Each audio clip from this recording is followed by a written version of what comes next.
বাংলাদেশের মানুষ আওয়ামী লীগকে দেশ থেকে তাড়িয়েছে, বিএনপিকেও তাড়াতে তারা কুণ্ঠাবোধ করবে না।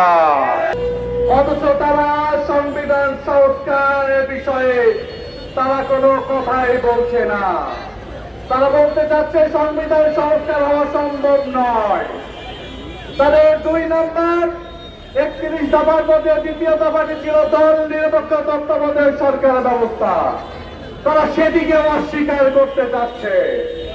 আমরা গণভোটের মাধ্যমে জনগণ যে ম্যান্ডেট দিয়েছে তার মধ্যে ছিল দুদক, পিএসসি, নির্মাণ সহ সাংবিধানিক এবং সংবিধিবদ্ধ যে পদগুলো রয়েছে সেগুলোতে একটি আলাদা কমিটির মাধ্যমে সেগুলো নিয়োগ হবে।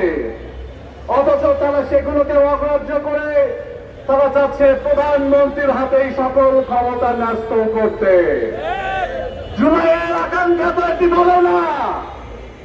সারা বাংলাদেশের মানুষ এই বাংলাদেশকে মুক্ত করার পরে আমরা যে নতুন বাংলাদেশের স্বপ্ন দেখেছিলাম, সেই বাংলাদেশে আবারও আওয়ামী ফ্যাসিবাদের কোন দৃষ্টান্ত আমরা দেখতে চাই না। যে দলটি গুমের শিকার হয়েছিল, যে দলের প্রধান, সরকার প্রধান যিনি নির্যাতনের শিকার হয়েছিলেন, তারা কিভাবে গুম কমিশন, মানবাধিকার কমিশনকে বাতিল করতে চায়? এর মাধ্যমে সুস্পষ্ট যে তাদের হাতে বাংলাদেশের ক্ষমতা নেই।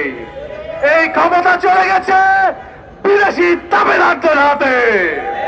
আমরা স্পষ্ট করে বিএনপিকে বলতে চাই, যদি মনে করেন ক্ষমতা টিকিয়ে রাখার লোভে ভারতের দাবিদারি করবেন, তাহলে যেভাবে বাংলাদেশের মানুষ আওয়ামী লীগকে দেশ থেকে তাড়িয়েছে, বিএনপিকেও তাড়াতে তারা কুণ্ঠাবোধ করবে না। সুতরাং সময় থাকতে জনগণের ম্যান্ডেটকে সম্মান দিতে শিখুন, জনগণের জনরায় বাস্তবায়ন করতে শিখুন।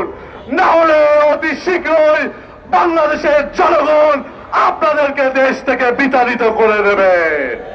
শহীদ পরিবারের নেতৃবৃন্দকে সাথে নিয়ে সারা দেশের সকল রাজনৈতিক দলগুলোকে সাথে নিয়ে আমরা জুলাইয়ের আকাঙ্ক্ষা গণভোট বাস্তবায়নে এদেশের মানুষকে সাথে নিয়ে এগিয়ে যাব ইনশাআল্লাহ।